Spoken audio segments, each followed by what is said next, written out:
Hi. So, it's been a few weeks since I did a video, which in all of the social media guidelines in visibility is not good. But you know what? Um, right now I'm having to do what's best for me. So I'm journaling, I'm working on some of my goals, and I am managing my mental health. What's it been like? I think I've been scared in some senses.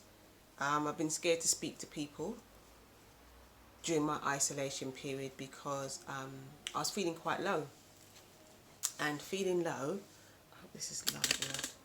Feeling low, I was starting to feel as if I was going back into depression, but at the same time I knew that I wasn't, and that sometimes I was finding it really hard to push myself, to motivate myself.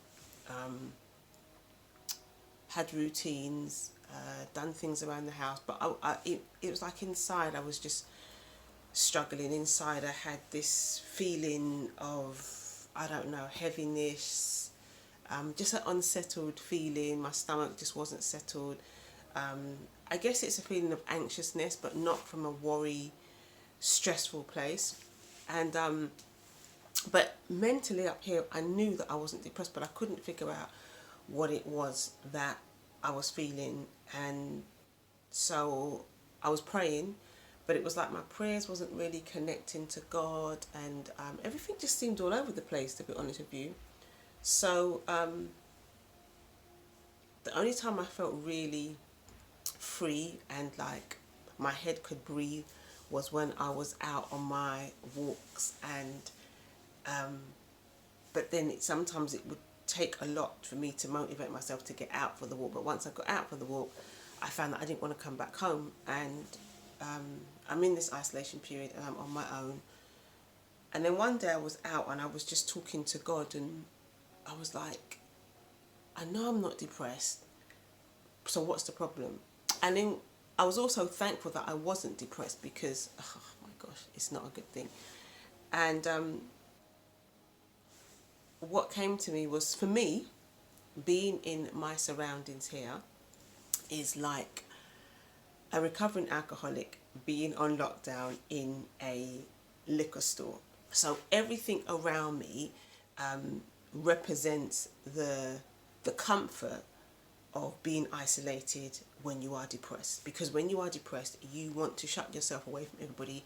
You don't want to be around people, and just want to be on your own. And here, I'm shut off from everybody, and I'm on my own. And it's like those emotions are almost like lingering in the air. So you have to fight and push through that emotion so that you will stay in contact with people, so that you will do the video calls, so that you will go out the house and go for the walk. And what was encouraging about that was it helped me to understand my role in this situation, but it also helped me to understand what was happening to me in this situation. And people always say, that I'm hard on myself, and I guess in a way I am hard on myself. And in 2009, when I walked away from that lifestyle, I call it a lifestyle, within myself, I made my own personal vow that I wasn't going to go back. So I found it challenging, because if ever I felt a bit low or discouraged, there was always this fear that I was going back. And it's really hard to explain what it feels like feeling depressed, because it's just not a nice feeling. So all this time, I've been scared. I've been scared. Every time I felt a certain way, I've been scared of going back. I've been scared of, it's like I knew I wouldn't, but I've been scared of finding the strength to pull myself out of it, because it's such a oppressive feeling. And it was starting to feel like that in my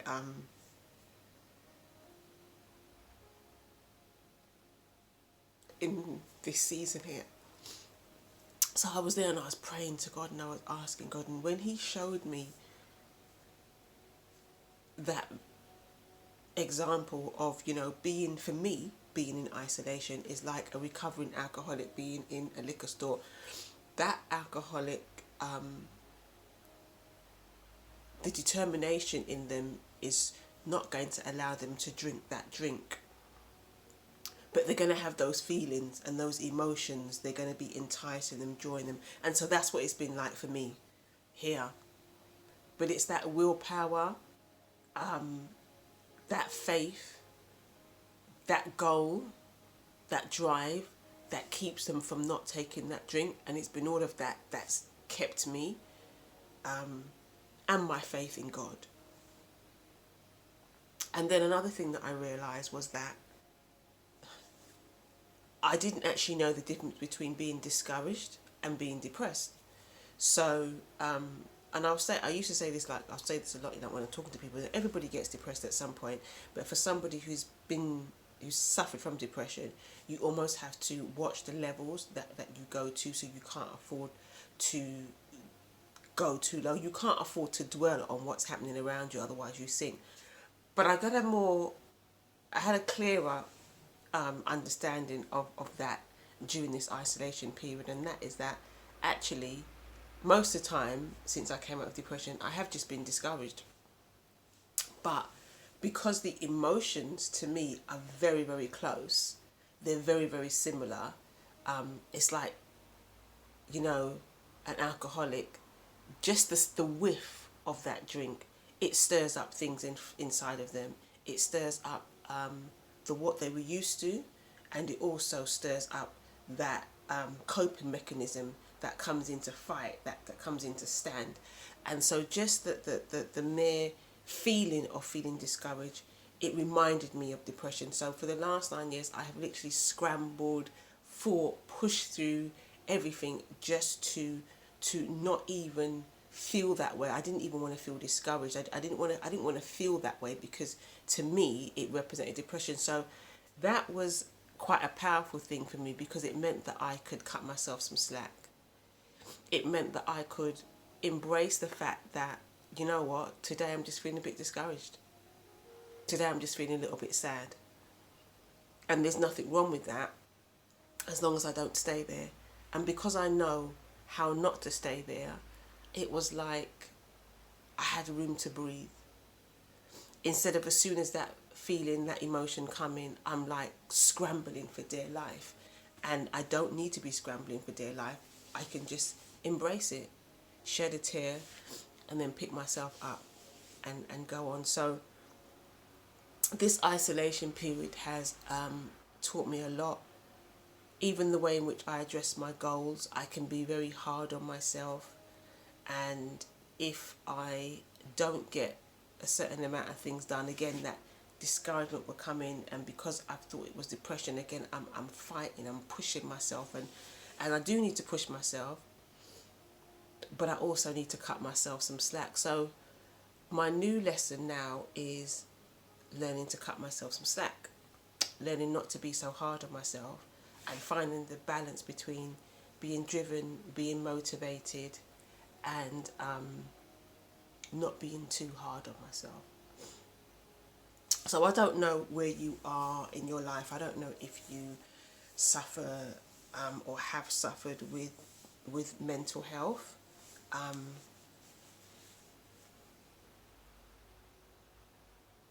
But if you have suffered with mental health, then I know that you're going to probably be finding this isolation period a lot more tougher than the other average person who's struggling anyway.